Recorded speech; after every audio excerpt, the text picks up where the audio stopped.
Are you thinking of owning your dream homes? EJ Investment is here for you. Secure our quality bungalows with 2, 3, or 4 bedrooms, or our story buildings, 3 or 4 to 5 bedrooms at very affordable prices with flexible payment plans at our Sanyang Seaview Estate, where you can enjoy the cool breeze with modern infrastructure such as tar roads, covered drainage system, modern electrification with street lights, gated entrance with security posts, and social amenities such as gas station, shopping mall, medical clinic, park, schools, children daycare, and a lot more.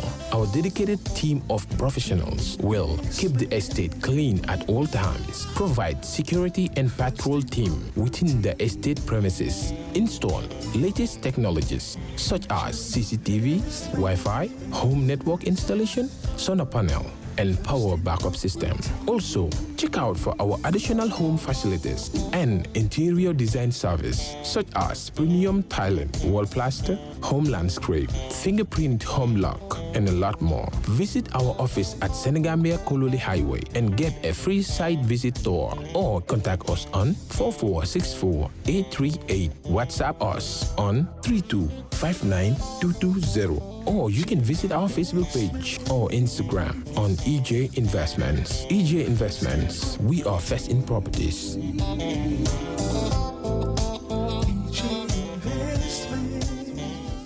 Thank you very much. My name is Mohammed Hassan Loom. I'll be moderating the opening session as well as the presentation in room 1. On behalf of the organizers of this forum, which is the DSPD and the PAU in particular, we would like to welcome and respectfully acknowledge the presence as well as the participation of Her Excellency, the Vice President of the Republic of the Gambia, Dr. Aissatou Touré, the Honorable Secretary General and Head of Civil Service, who is represented here, the Honorable Minister of Trade, Integration and Employment,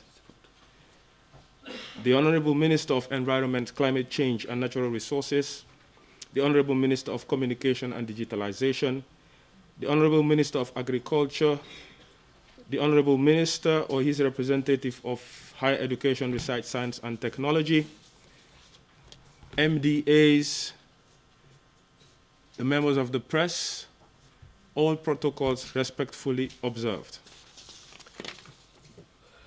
Before we look at the program agenda, it is my distinct honor to say a little bit about the DSPD.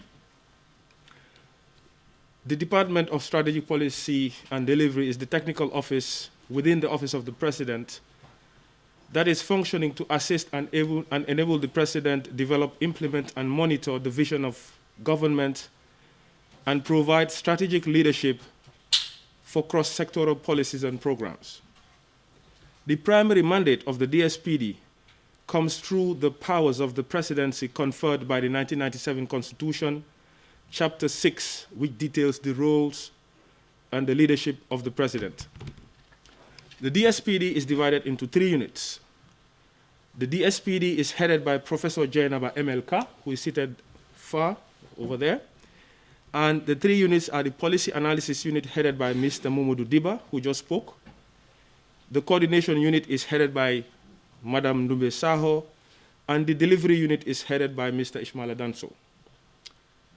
This first policy forum actually should have happened in 2020, but COVID came, so it was pushed to this year. What we are now witnessing is the brainchild and the work of the Policy Analysis Unit, which started or was conceptualized since 2019. Part of the work of the PAU is to identify problems, present policy options, maintain a repository of policies, government policies for reference and alignment to the National Development Plan, as well as during policy development processes, to implement policies and evaluate their outcomes and impact. The organizers, during the process of organizing this forum, visited various ministries, departments, and agencies, as well as stakeholders, to present the idea of the forum to them. There was a call for paper or call for papers which was published with major national newspapers and was even sent outside of the Gambia. The UTG and the MRC were also invited. A technical evaluation committee was established to evaluate all submissions, and for the names of technical committee members, you can refer to page 3 of the program brochure which you have. This policy forum is acting upon and is in response to NDP Critical Enabler 7. And for the full information, you can check the first page of the same brochure. Without further ado, I would call all members to look at the program agenda. We should have started since 9:30. We apologize for the late start. But the first activity in our agenda for the opening ceremony is the welcome statement by the Director General of the DSPD herself, Professor Jenna Bakar. Please. You're welcome. Her Excellency, the Vice President of the Gambia, Dr. Aissatou Touré, Honorable Ministers here present, the representative of the Honorable Secretary General and Head of the Civil Service, FAO representative, representatives of heads of UN agencies here present, other multilateral partners, representatives here present, permanent secretaries, senior government officials, academia and researchers, civil society organizations, the media fraternity, distinguished ladies and gentlemen, all protocols respectfully observed. Kindly allow me to digress a little bit. Our thoughts and prayers and solidarity are with our fellow Gambians and residents of the Gambia that have been hit by the storms, recent storms. It is indeed most unfortunate, and we are praying for the families and those that have lost their lives. May we please just take a minute to silently pray for those that were lost during the storm.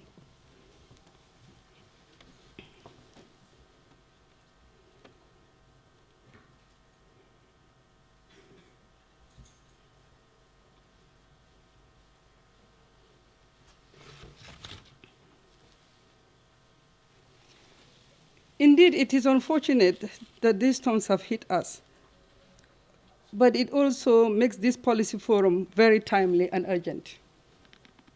We need smart and courageous policies on climate change, environment, disaster recovery and management, etc.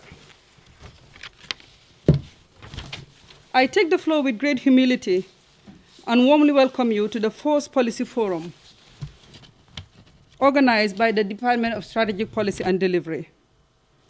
I am deeply honored to deliver the welcome statement on this special day for the Gambia as we launch our maiden National Policy Forum.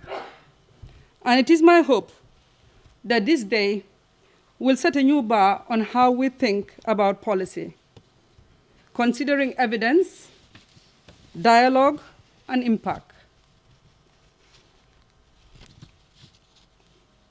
Let me start by elaborating on the vision for this forum, why we are all gathered here today and how we got here. As alluded to earlier by Mr. Mohammed Loom, the idea for the forum was born out of the mandate of DSPD to support evidence-based policy and decision-making. We hope by bringing together academics, researchers, policymakers, development partners, civil society, and the public to discuss how relevant research findings, application of data analytics, collaboration, process innovations can feed into evidence-based policymaking.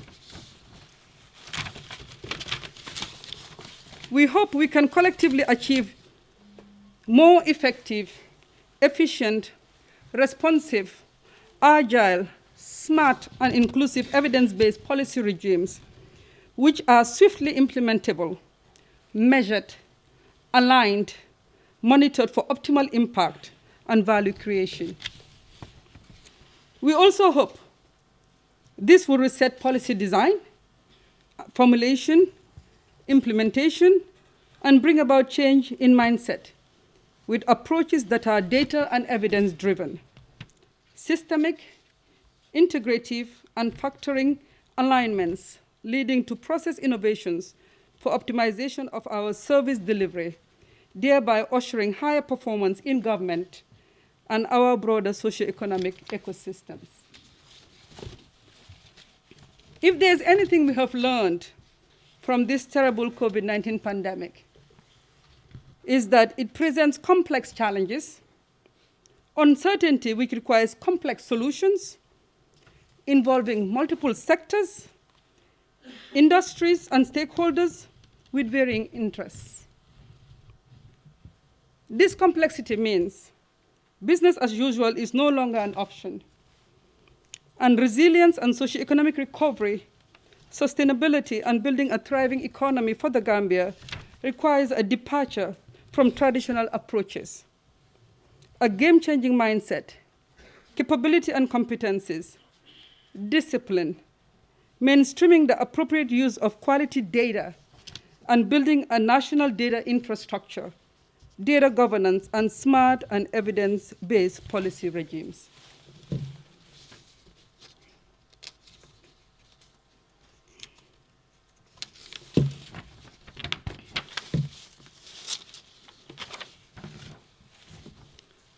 Policymaking in this emerging reality, amidst uncertainty, key lessons must be drawn from the experience of the last few years. Our government must reorient future trajectories to build back better. And we need to plan smarter, re-architect our current organizational structures, processes, workflows, and governance for a smarter and a more agile government, bureaucracy, and situate these within the next 5 or 10 years. Key will be evidence-based policies, integrating multiple objectives of diverse sectors, and reprioritizing and rebuilding ecosystems and value chains to reinvigorate our economy to achieve sustainability, wealth creation, and improvements of quality of life. Distinguished ladies and gentlemen, as policymakers with a game-changing mindset, we will have opportunities to leverage existing strengths in our national circumstances, investing in some of our most important resources, our youth and our women, nurturing their creativity to develop new economic pathways, the creative and digital platforms, and service economies for wealth creation, prosperity, and improvements of quality of life.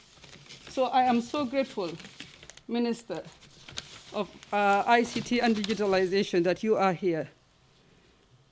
The centrality of effective and smart evidence-based policy regimes is unquestionable and very, very urgent. Thus, we are optimistic that this forum is an important beginning for a continuous and focused engagement, which will usher in strong, strategic, pragmatic, and transparent collaboration anchored in a systemic view and an evidence-based approach to policy, enabled by partnership, collaboration, and cooperation between academia, research communities, development partners, and multilateral organizations, private sector, civil society organizations, and government as the anchor. And this goes beyond the research papers that will be presented and discussed today. Distinguished ladies and gentlemen, the aspirations that research findings will be put into action is often left unrealized. I am an academic. at heart, and I've been an academic for the last 20-something years.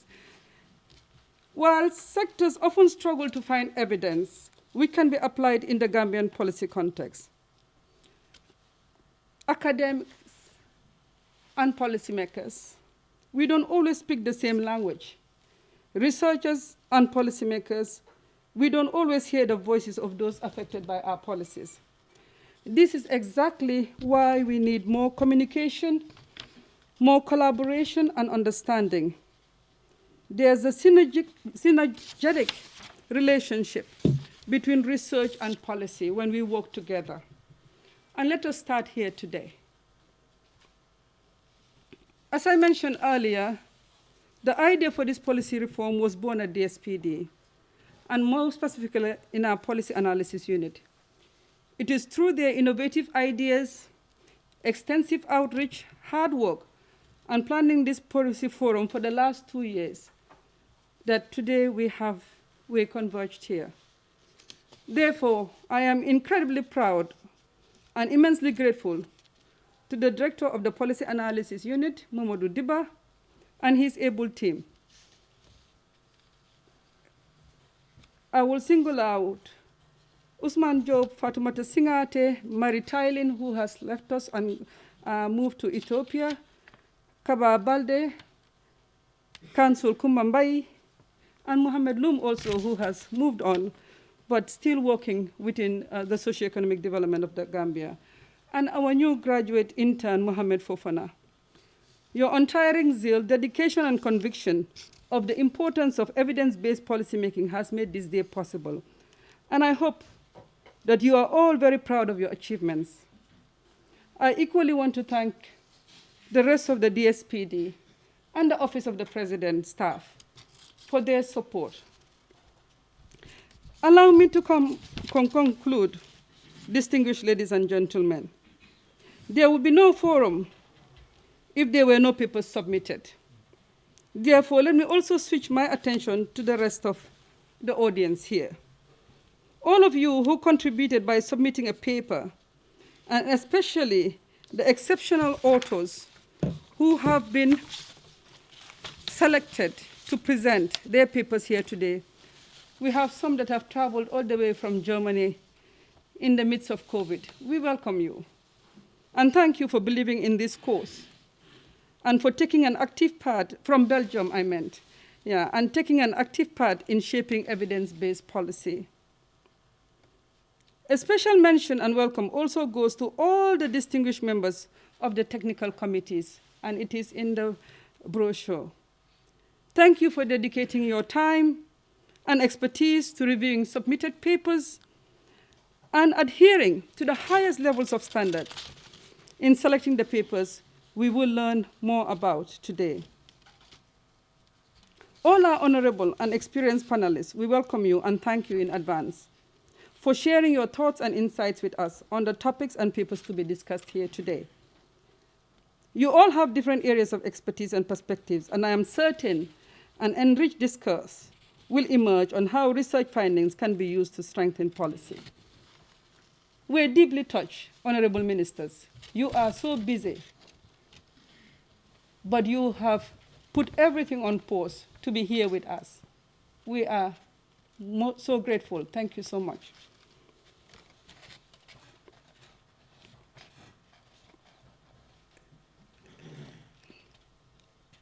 Vice President, I will have to thank you specially because Dr. Aissatou Touré, you are a researcher, an activist, and a policymaker, and very, very busy. But when we approached you to be our keynote speaker, you accepted. We are so grateful. Your Excellencies and distinguished participants, in our midst are our much admired development partners, and I cannot finish without thanking them. A warm and sincere welcome and appreciation in starting this noble journey with us and your valuable interventions in the Gambia. We are deeply grateful you are taking part in this inclusive dialogue, which can hopefully generate new innovative ideas and build even stronger collaborations and cross-sectoral partnerships. I hope you will all enjoy the day. I thank you for your kind attention. God bless you, and welcome once again. Good morning, Mr. Chair. First and foremost, I would like to extend the apologies of the Honorable Secretary General, Mr. Noah Toure, who actually was here this morning but had to leave for some emergency concerns. You know, I think the Director General has mentioned about the strong storm that we had last night and some of the destructions and lives that were lost as a result of that. So I'm here to represent him. My name is Abdullahi T.B. Jara. I'm Permanent Secretary at the Office of the President. I think it was yesterday I was just reading and I saw one quote from a very important personality in the U.S. Not because of his wealth, even though everybody knows he's very wealthy. Warren Buffett, he said, an idiot with a plan is better than a smart guy without a plan. And I think it is very relevant here for me to raise that as I start my statement. Mr. Chairman, good morning, Your Excellency, the Vice President, Dr. Aissatou Toure, who has actually changed from Jara to Toure, you know, so.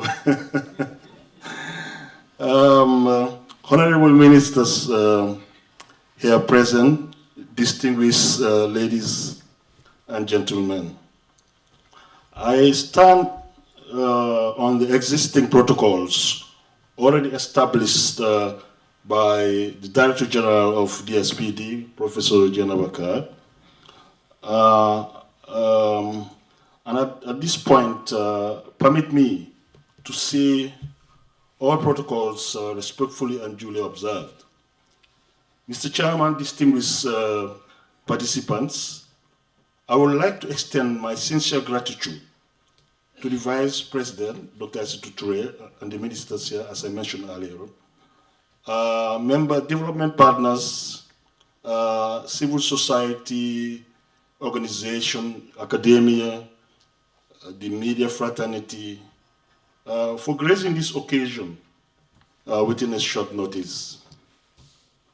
Our gratitude also goes to the authors and reviewers who took time off from their busy schedule to participate in this forum, to begin the necessary conversation, you know, which we hope will be, you know, of relevance and importance to this country. In recognition of the roles being played by the organizers of this forum, I want to applaud the efforts expended by the architects of this event, specifically the Policy Analysis Unit of the Department of Strategy, Policy and Delivery, under the able leadership of Professor Kerr, for their tireless efforts for making this event a reality. Mr. Chairman, distinguished ladies and gentlemen, I am confident that this maiden edition, the first organized by the DSPD under the Office of the President, will put us on the front line of economic and social discourse on public policy making. And as a government, we look forward to a more evidence-based policy making as we move forward.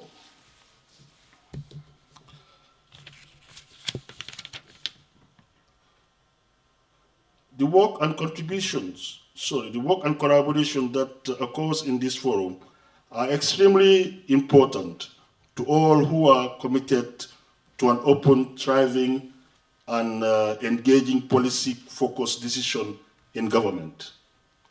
Mr. Chairman, I sincerely hope that this session will be enriching and will help inform government policy making and new policy formulation, and will highlight implications of public policy making. The Office of the Secretary General and Head of the Civil Service recognizes the value that evidence-based policy has on our government laws and regulation. We are committed to the continuous use of evidence-based policy as a strategy planning instrument to enhance coherence for effective decision-making in government. We will continue to work to identify measures that will lead to more effective and efficient public policy making, where we are able to strike a good balance between government priorities and that of our stakeholders. Mr. Chairman, ladies and gentlemen, at this stage, I would like to introduce to you Your Excellency, the Vice President of the Republic of the Gambia, Dr. Aissatou Touré, for her keynote address. She's a gender advocate, a researcher, and a policymaker, and we look forward to a successful session today. I thank you all for your kind attention. Thank you. Thank you very much, Mr. Chairperson.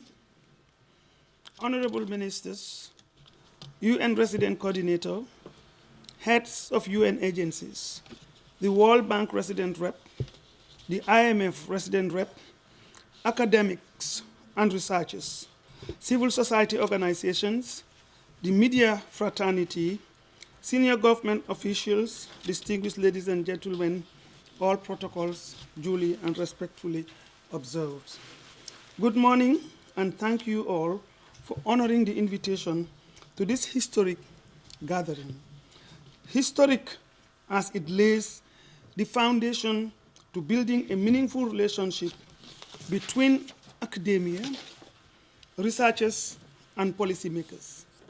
Let me thank the Honorable SG for the kind introduction. Distinguished ladies and gentlemen, allow me to express appreciation to the staff of Department of Strategic Policy and Delivery, DSPD, under the able leadership of Professor Jainaba M.L. Kerr for this noble initiative. The overarching objective of this forum is to bridge the gap between research and policy, and indeed, this is a realization of critical enabler 7 of the National Development Plan, which is to strengthen evidence-based policy. In 2019, the government embarked on reforming the former Policy Analysis Unit at the Office of the President, culminating in the creation of the current DSPD with an expanded mandate to include delivery and coordination functions. The Policy Analysis Unit remained and has since redefined collaboration with sectors for more rigorous evidence-based policy analysis. To support informed decision by the executive, they introduced 2 flagship publications, the Focus Note and the Policy Note, which some of you have already become familiar with. The Focus Note is a brief analytical report produced on a rolling needs basis to analyze pressing emerging issues.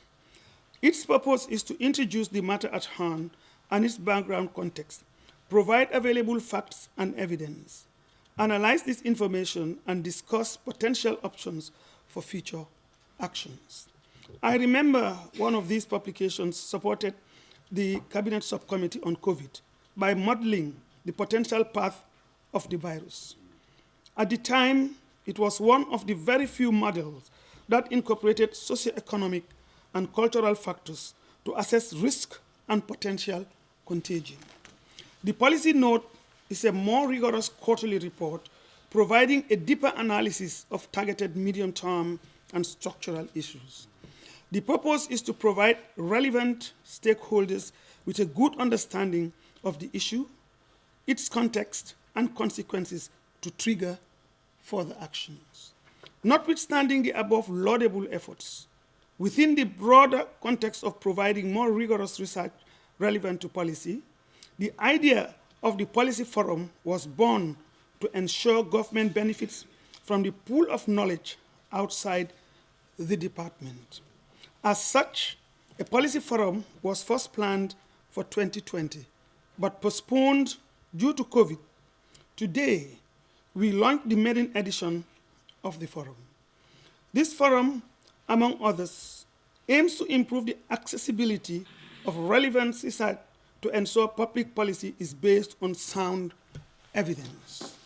Distinguished ladies and gentlemen, taking a closer look at the program for the forum and the selected papers and their authors, I feel honored to deliver this keynote address. It shows the highest level of commitment from the academic research community to support governments around the world for better policies, and so more the government of the Gambia.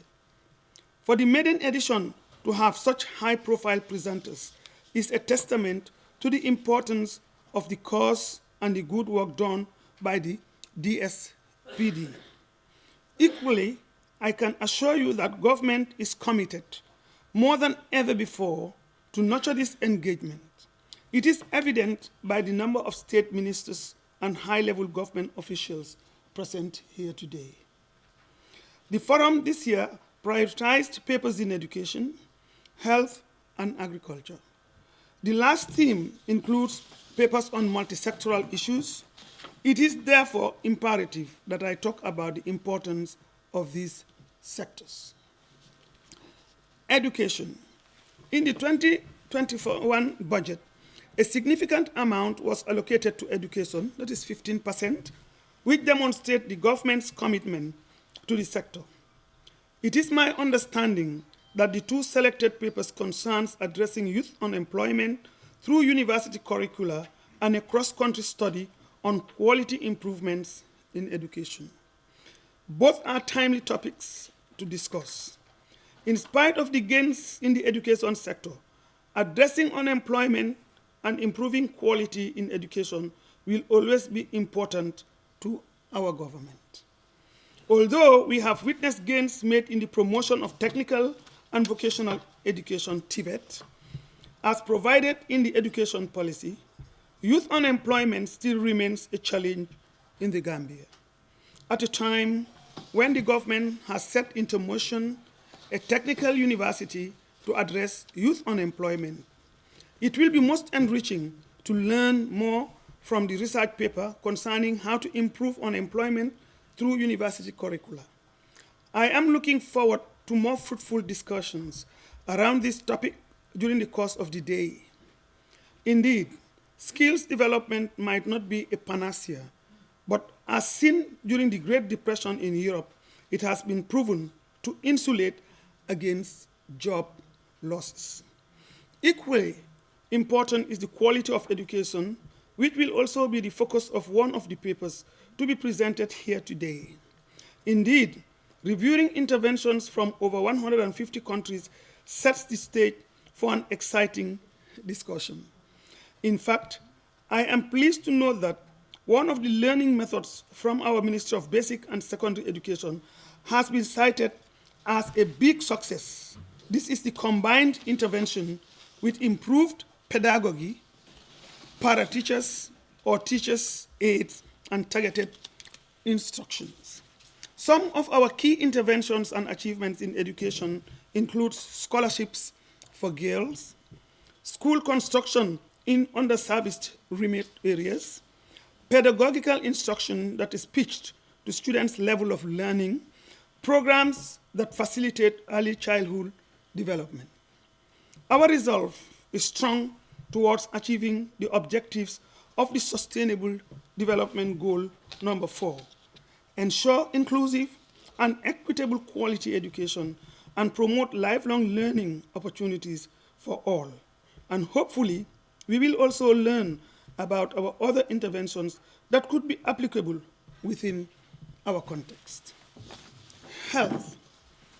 Healthcare, since the outbreak of the pandemic, has been COVID-biased, and rightly so.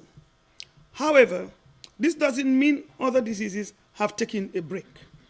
Worryingly, there is a risk of offshoot due to drops in both preventive and curative activities. A World Health Organization survey of 155 countries during a 3-week period in May 2020 revealed that more than half of the countries reported reduced services for non-communicable diseases, NCDs. This means cancer and diabetes patients, among others, have not been receiving adequate treatment. Against this backdrop, it is welcome development to see on the program a paper on nutrition and economic development in the Gambia from the Medical Research Council, London School of Hygiene and Tropical Medicine. Most studies on NCDs in the country are not up to date, while NCDs continue to ravage our society. In 2019, approximately 17% of deaths in the country were attributed to non-communicable diseases. I trust the experts will have meaningful discussions on the findings of this study to improve general health care. As we discuss evidence-based policy, it will also feed into the next NCD policy and strategy currently being developed. Distinguished ladies and gentlemen, at this point, I must express gratitude to the technical committee that selected the papers in terms of rigor and relevance. We couldn't have asked for more if I look at all the other topics and their relevance within our context. The use of information technology in revenue mobilization as we usher in e-government, provision of universal basic income in a pandemic testament of our cash transfer efforts together with the World Bank. And finally, research on food systems as we gear towards developing the Gambia's pathway to food self-sufficiency with the support of our development partners. These topics will encourage genuine dialogue on issues of national importance underpinned by empirical evidence. It is my view, and I am certain I share this with you, that when it comes to public policy, it must be based on good evidence. And to that, I say, let the fruitful discussions begin. Have a wonderful policy forum. I hereby declare the forum open. I thank you all for your kind attention and participation. All we would say that we thank you, and I hope you will leave your paper with us. Don't take it back, because normally the organizers would have to make copies for the print media. They always request for it. Thank you very much. The last agenda item that we have, and we also have some information, is the group photo. But before that, we're going to have immediately, after her speech, the photo session. But the information we are having here is for the VIP list, all ministers and permanent secretaries, UN agencies, and panelists. Please, you should proceed to the VIP restaurant downstairs. This is my first time coming here, so I don't know where downstairs is. Downstairs. Yeah. All right, and for the rest of the invited guests, we can proceed upstairs for coffee break. Please, we are behind time. The presentation should have started since 11, so we are 1 hour behind time. So if we can do our photo session and our coffee break in 15 minutes, if possible, then we can start the sessions. We just want to remind you that room 1 will be here, and the theme is education. Room 2, I think, will be over there, and the theme will be health and multi-sectoral issues. Panelists, we will announce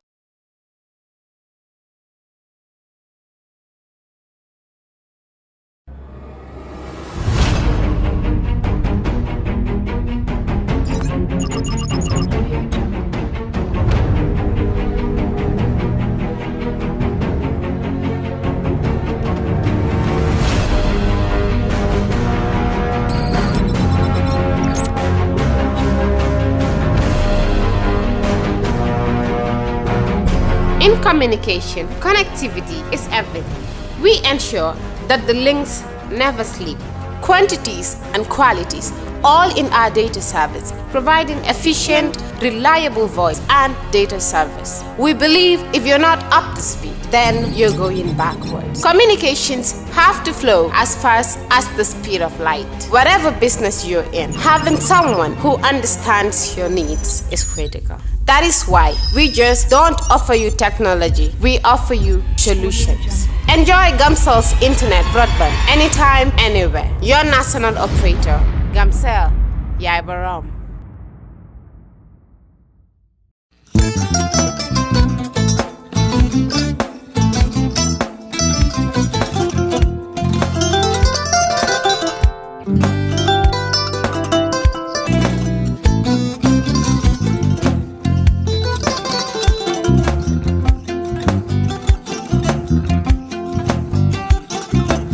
I get it. Albaka. Mbaka important. Yo, nga transfer la sto. Ya transfer la sto. Ha, code nyingi. Okay. Korsa. Nsila ID soto. Ah, that's sorry. I get it. Bijan bro. Albaka. Mbaka. Bara alla service o tariaka. Ah, mbare ki janna nun kunu bara tariaka. Ah, jannom yona forest de bureau. Gambia tonkon na no mbari ya bere. Ha. Birim koyna fo kato. Bari si kodo kino kato ni fo bolong blabe to. 56 branches mola soto Gambia jam. Ha? Ha. Gambia kono ani Gambia bantala bankol. Nka kodo kiya bere to.